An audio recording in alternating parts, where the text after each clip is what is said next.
Hello friends, how are you all doing? I was just wondering that when people ask us how are we usually say that I am fine, I am good. But we never say that yes, I am 60% fine, 40% not fine. So what it implies that many aspects of social life are qualitative in nature. Everything cannot be quantified, and there are so many components in our own course where we cannot understand things merely by quantifying them. And one of those concepts is, which we will also be discussing in coming few minutes, that is relationship between industrialization, urbanization and migration. Though we can quantify industrial growth, we can quantify the percentage of urbanization, we can quantify the number of people who are migrating, but indeed we cannot quantify the experiences, consequences and its impact on our day-to-day life.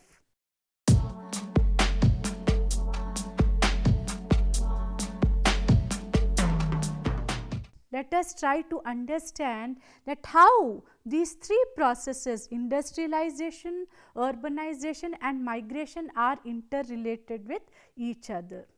Urbanization and migration have transformed and shaped social living in last several decades.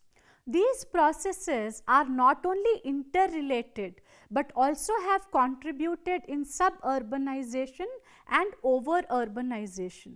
These have influenced and are influencing the socio-economic, political, psycho-cultural aspects of urban phenomenon to a great extent. Now first let us try to understand this connect. Industrialization and urbanization are historically significant processes. They are not new processes at all. Industrialization is referred to the period of social and economic changes which transformed the human society from agrarian society to industrial society. The period between 1760 and 1800s is the period generally considered as that of Industrial Revolution. Industrial Revolution is considered to be comprised of improvements in industrial machinery, especially textiles, of improvements in steam engine and its utilization as a source of power in manufacturing and of use of coal in iron smelting. In fact, in one of our previous lessons, we have discussed about Industrial Revolution at length. Industrial Revolution changed society from agriculture based community into a thriving urban city through many interrelated changes. Let me take a second to also bring to your notice the contribution of Ferdinand Tönnies, who has given us the concept of Gemeinschaft and Gesellschaft. He says that Gemeinschaft is that kind of society which existed before Industrial Revolution, and Gesellschaft is the one which existed after Industrial Revolution. So Gemeinschaft is similar to community kind of a setup, and Gesellschaft is similar to that of association. One of the most important changes was the quantity and rate of products produced to meet the rising demand. Large industrial factories increased efficiency and productivity, which caused a shift in economy. Karl Marx believed that the new changes overturned established economies as well as society. He voiced his view through Communist Manifesto to show people the negative effect of industrialization which was there on society. The steam engine not only allowed factories to move from the waterfront but also was used as pump for mines, ships and locomotives. The steam engine was first used to raise large quantities of coal and iron from the underground mines. The abundance of coal and iron meant that industrialization could spread faster. When the steam engine was moved into boats, it made a major impact on society and culture. People could now travel around the world more quickly, seeing other cultures and places, and also introducing new cultures and customs to society. Industry greatly profited from the invention of steam engine because it allowed companies to expand their market and sell to more people. Traveling by water became more efficient, so people wanted to increase accessibility of traveling by water, which led to canalization of rivers. Friends, we should also analyze at this point of time that industrialization was just not a process of mechanization. It was also a process which brought marvelous changes in our cultural ways of living also. That is why, as students of urban sociology, our focus is not only to understand it from infrastructural point of view, but also from cultural, social, political, psychological points of view as well. Industrialization, which led to formation of industries, is significant in modernization processes. Such process contributes in economic changes which are closely linked with social changes with involvement of technological advancements. It dealt with the mass production in factories for consumption of many by means of trade in market. Industrialization seeks to expand secondary and tertiary activities, which in turn may promote further urbanization in other areas. Industrialization is a wide-ranging process. It implies not merely development of certain industries, but certain basic changes in the structure, technology, and organization of economic activity. Friends, so far whatever we have discussed, there is one very important key word. I am sure you must have realized that word, and that is modernization. When we talk about modernization, its implications we can understand in multiple ways. To be precise, modernization also refers to the development of a scientific outlook of doing things, and this scientific outlook is not only important from the industrial point of view, but also from the societal point of view. Taking our discussion further, the League of Nations described industrialization as meaningful utilization of power, machine, latest techniques, organizational methods, divisibility of labor, and developed monetary system of goods and commodities. Industrialization is a process of economic development where an increasing proportion of home resources is mobilized to establish a technically up-to-date and diversified economic structure. This economy is characterized by dynamic processing industry producing means of production and consumer goods suitable for making the fast development of the total or entire national economy and the economic and social pressure. The industrialization of cities meant much more than their rapid growth and change in appearance. There are three main dimensions of change: change in social organization, urban experience in the industrialized city, and advent of urban form creating territorial city or hinterland relationships. The industrial city contained a large number of statuses and occupations. For most of the inhabitants of the new city, the conditions of life were dominated by the conditions of work. And this is what William Flanagan says in his wonderful book published in 2010.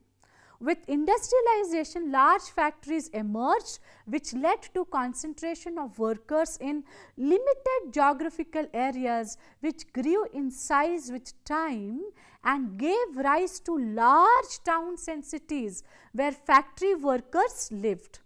In very simple words, in a layman's language, the process of urbanization denotes population growth of the cities and towns. Sociologically, it also denotes the spread of urban way of life to the countryside. Thus, the process of urbanization has demographic as well as social dimensions.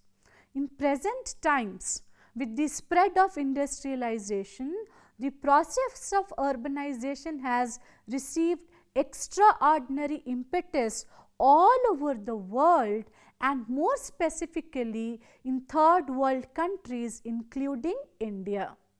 On the basis of the current pace of urbanization, it is estimated that within a few decades, the urban population of the third world countries will grow twice that of the present industrialized societies. Friends, let us discuss few examples before we proceed. When India attained independence in 1947 and India embarked into a planning era, the second 5-year plan was very critical. Basically from industrialization point of view. Just imagine how would have been Jamshedpur in early 1960s when the second 5-year plan was initiated, and a result of which many cities like Bhilai, Jamshedpur, Rourkela and our own Vishakhapatnam in Andhra Pradesh, all these places they established their respective steel industries. So, it was just not the establishment of steel industries, it was also the process of the growth and expansion of those smaller towns to much larger cities. And one more thing I want to tell you, yesterday I was having one very good discussion with one of the subject experts, and he was saying that, Vinita, we teach so many things, but how far are they relevant in contemporary times? And he made a very pertinent point rather. So friends, what I would like to impress upon all of you is, whatever discussions we do during the class time, it has to be supported and explored from our real life experiences also. Many times what we discuss in the class probably could be a very theoretical point of view. We do discuss examples, but it also has to be seen from the perspective of what is happening in present day India. In terms of industrialization, India has moved to a massive pace because we have shifted from secondary based industries to tertiary based industries. Secondary based industries were mostly focusing on manufacturing industries, but service based industries include your telecom, banking, hospitality. So, we have a new version of industrialization. So, the points what we discuss should also be seen in this light.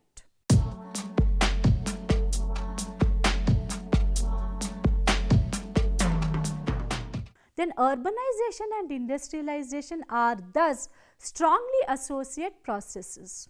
Urban growth coupled with industrial development encourages rural to urban migration, whereby the cities which are economic centers of growth and offering opportunities of better life tend to overflow with the rural migrants.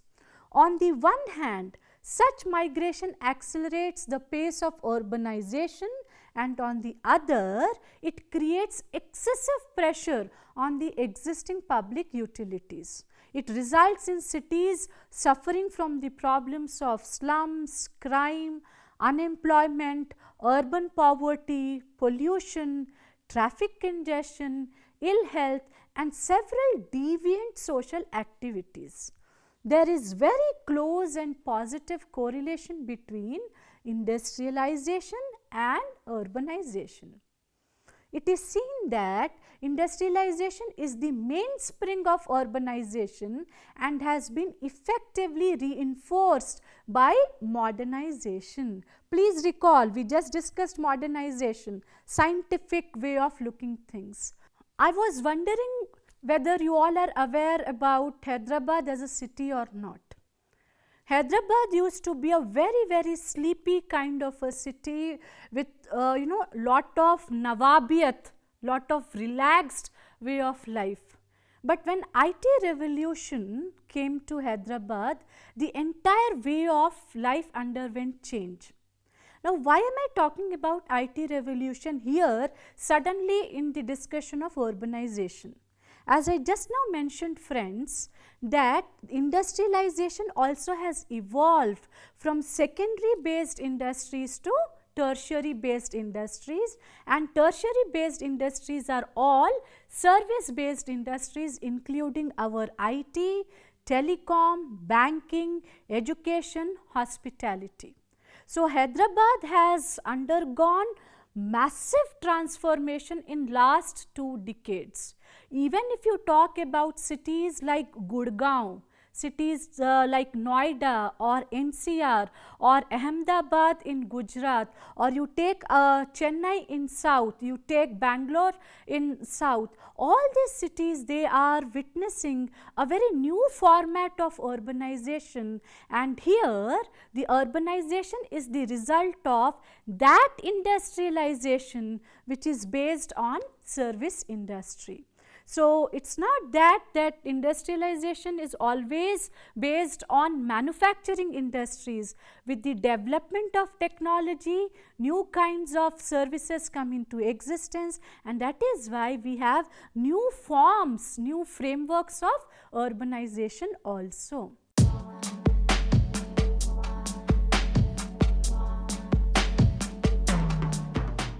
Now, let us talk about urbanization and migration. Migration is a movement of people from one place to another for different reasons. Migration is one of the most dynamic aspects of population studies, which we call as demography. Migration is an indispensable for economic development and social change. Migrations have occurred throughout the past. Migration can occur between continents, within a continent, or within a single country. Migration can even occur when people move out of the city and into the country.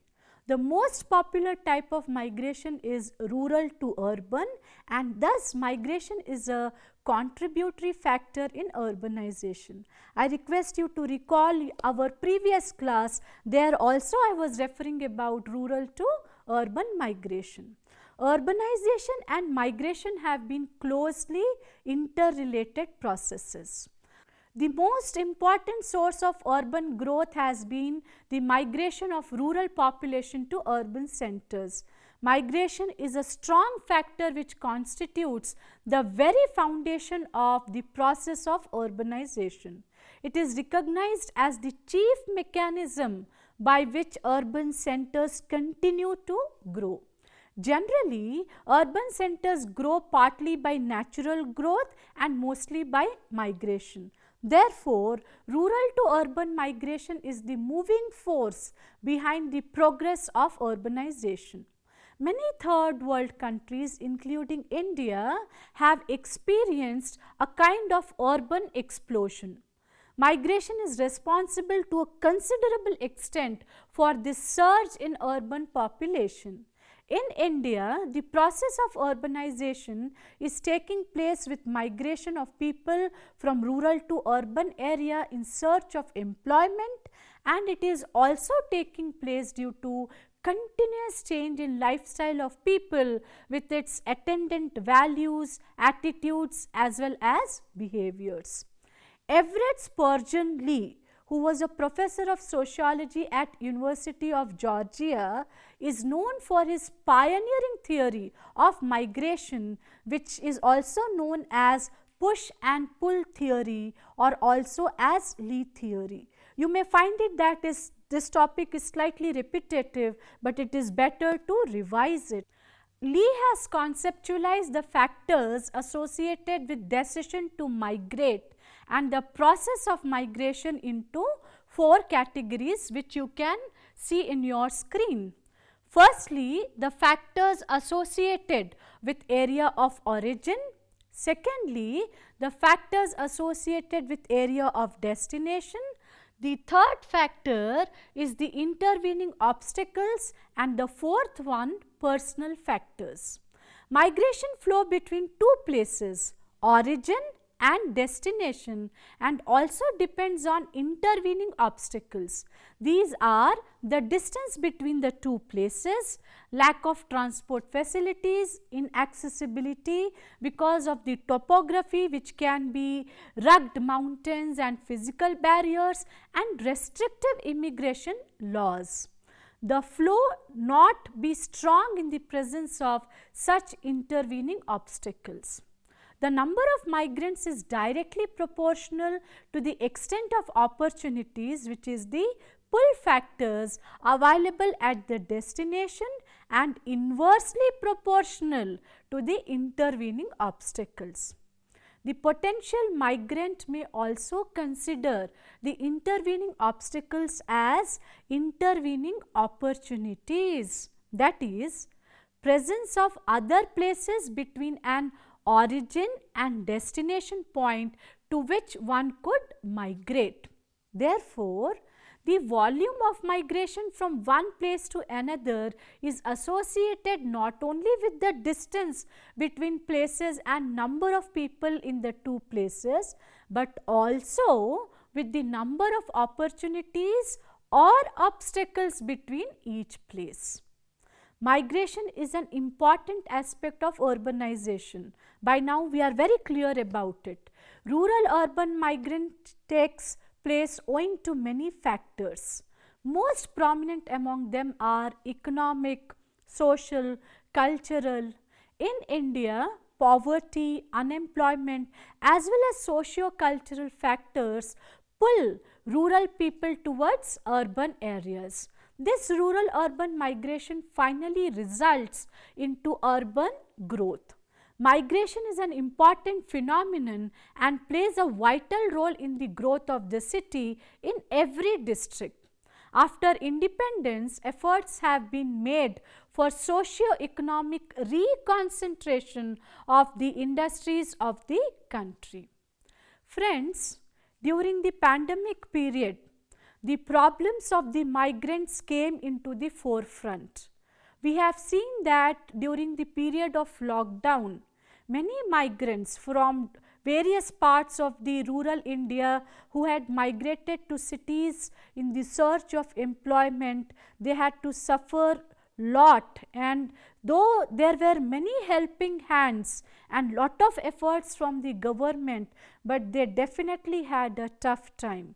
So, though migration contributes in the process of urbanization, it may not help the migrants all the time, despite the fact that urban centers definitely provide employment to our migrants.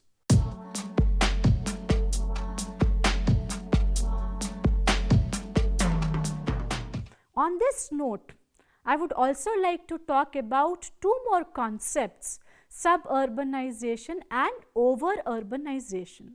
Suburbanization is closely related to over-urbanization of a city. When cities get overcrowded by population, it may result in suburbanization. Delhi is a classic example.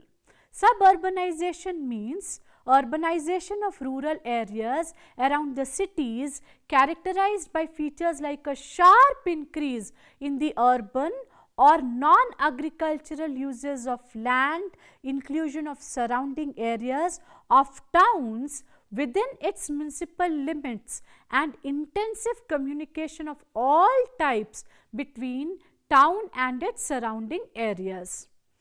An estimated 1/3 of these new towns are located in close proximity to India's large cities in a 50-kilometer neighborhood of the million-plus cities. These suburbs, occupying just 1% of India's land area, provide about 18% of country's employment. These statistics provide staggering evidence of India's rapid suburbanization in the previous decade. Places situated on the edges of India's cities like Sri Perumbudur near Chennai, Noida and Gurgaon near Delhi, Raigad near Mumbai have witnessed rapid growth. A World Bank report titled Urbanization Beyond Municipal Boundaries 2013 investigates the cause of this phenomenon characterizing India's urbanization. The report presents evidence of the stagnation of India's metropolitan cores.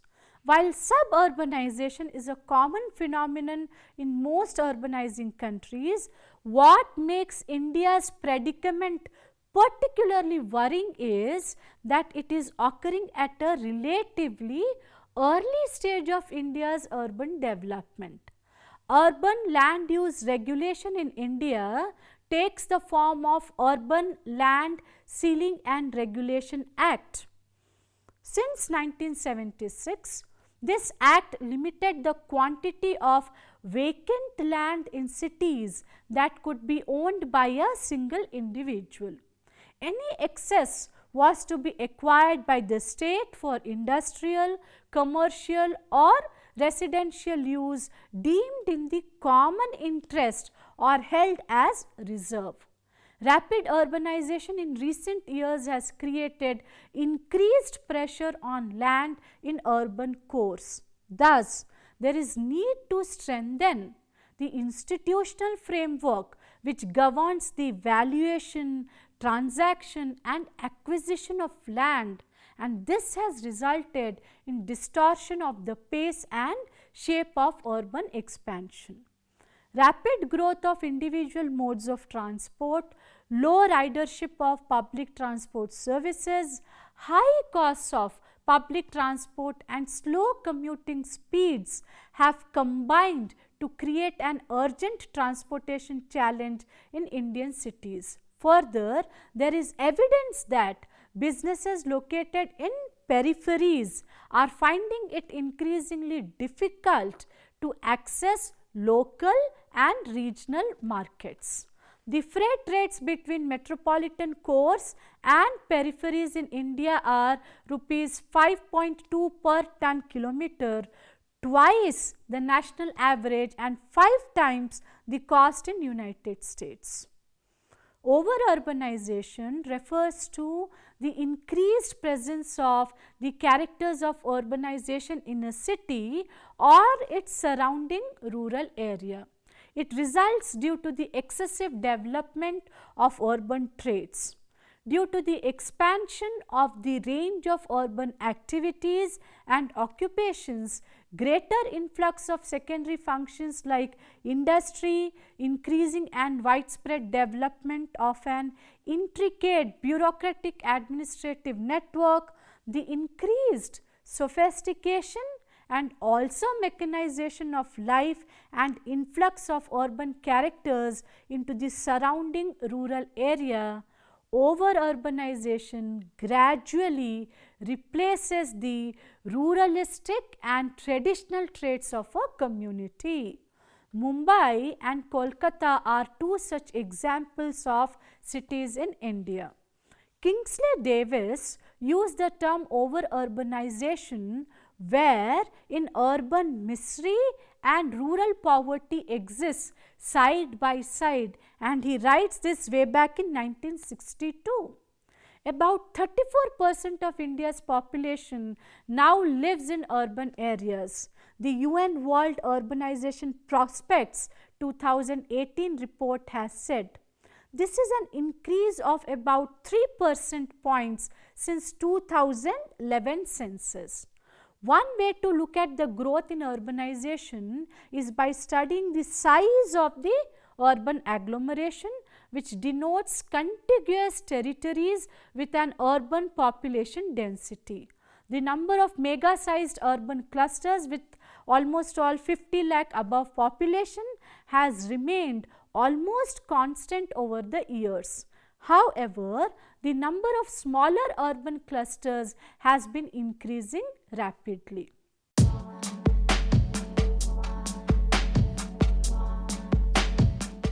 Friends, so far in this lesson we have come across various concepts, various processes which are critical in the discipline of urban sociology.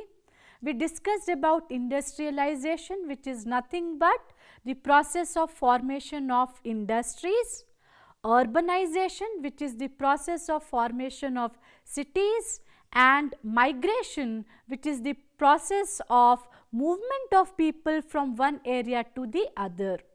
We have also discussed about suburbanization and over-urbanization.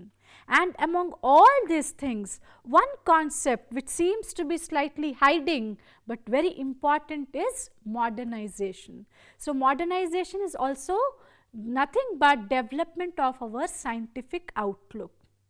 Now, from all these concepts, one thing which becomes very clear, that the formation of cities was not a simple issue. It has evolved. It has evolved due to various factors. It is not that only industrialization has led to cities, because when we talk about ancient cities in India like our Kashi or Banaras, it was not connected with the process of industrialization. So, you may definitely question me that, Vinita, how is it possible? How do you connect industrialization with urbanization all the time? So, friends, a honest confession that all the time, it is not by default that all the time industrialization leads to urbanization, and all the times in the process of formation of cities, industries play a key role. In fact, if you further scan the literature on urban sociology, you will find that especially in a country like India, we have had pilgrimage cities, we have had religious cities. So, the example of Kashi which I am taking, it is connected with pilgrimage cities. So, this is a very magnificent story, my dear friends, and I am so glad that we will be discussing about the evolution of cities in coming 2 lessons. And why 2 lessons? Because in the just subsequent lesson we will talk about evolution of cities in ancient and medieval period, and then we will also talk about evolution of cities during modern period. So, please stay with me, and I am sure you will love to explore, you will love to do lot of introspection that how cities form, why cities form, and what is the beauty of its evolution. If you want to share anything, if you want to ask anything, if you want to share your experiences, please feel free to write to me on pandevini@gmail.com, and I will meet you very soon with a new lesson, new session on evolution of cities. So, till then, be happy, be safe, take care, see you, bye-bye.